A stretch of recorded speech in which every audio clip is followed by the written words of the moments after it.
Hello there, Christ United Methodist Church and the Live Loud Youth Group family. I hope that you had a great week and that you enjoyed the spiritual discipline of fasting, whether that was from food, from social media, or something else. I hope that by taking away something, you felt you were able to add more time to your relationship with God.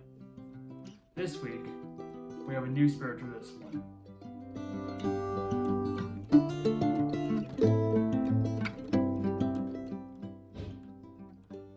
Our spiritual discipline for this week is simplicity. Now, some of you may be thinking, what? That's not a spiritual discipline. But I'm here to tell you it is. Basically, simplicity is all about letting go of things. It's about decluttering your life. And when we do this, we become free of attachments, and we have more room to focus on what matters, which is God. Jesus even spoke a few words about this in the Gospel of Matthew. In chapter 6, verses 19 through 21, he said, "Do not store up for yourselves treasures on earth, where moth and rust consume and where thieves break in and steal.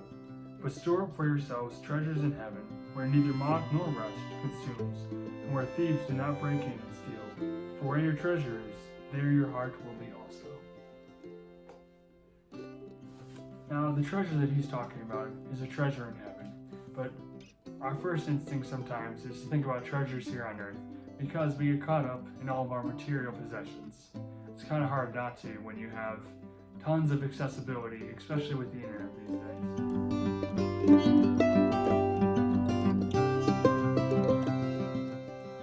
So, how do we practice simplicity? Simplicity can be practiced by first examining ourselves. So here's a few things to look at. Look at your relationship to God, your relationship to possessions, and then your relationship to others. Which one of those takes priority? Is it God first, or is it material things? And if those are out of order, that's your first step and the first place to start. Once you've examined your life, then there's ways to practice simplicity. First, look at activities or things that are cluttered in your life and work on simplifying them. Set priorities with God first above all else. Work on minimizing the possessions you have. Are there a bunch of things in your house or in your place of living that you don't need?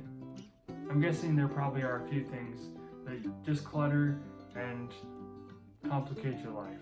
So get rid of them. You could try cutting back on shopping if possible. Maybe cut out those frivolous spendings. So when you're on Amazon or you're on some other site, oh, it's really tempting to buy something. Ask yourself, do I really need this? And if not, close the page. Another thing you could do to practice simplicity is to try simple foods or simple pleasures, things that don't take a lot of money or any money at all. Go for a walk or play at home with some friends. COVID restricting, obviously.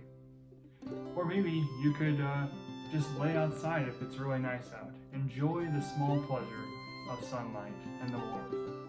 Simple things like that. Other simple things, read a book or take some time to yourself and draw. Whatever works for you. Try it out.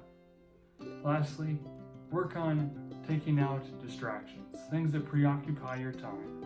I know for me, one of those things is my phone. How often am I sitting there trying to finish some reading or do some studying or even write in a paper, and I get a buzz on my phone. Oh, I better check that out. It's probably some notification from an app that I don't even care about. So by eliminating those apps from my phone, I can remove those distractions. If it's an app or something that I can't get rid of, I'll just remove my phone from the workspace area. Removing those distractions can make you so much more productive and free you up from a lot of things that really take your focus away from what really matters. I hope that this practice gives you life. I hope that you find a deeper sense of your spirituality. And I hope that you deepen your relationship with God through this practice. By simplifying your life, maybe you'll have less stress. Maybe it will help calm some of the things that have been twirling around in the back of your head. Whatever it is, don't be afraid to make big moves.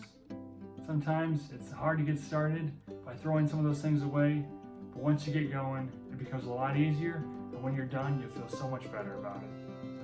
Have a good week, everybody. Remember, take care of each other.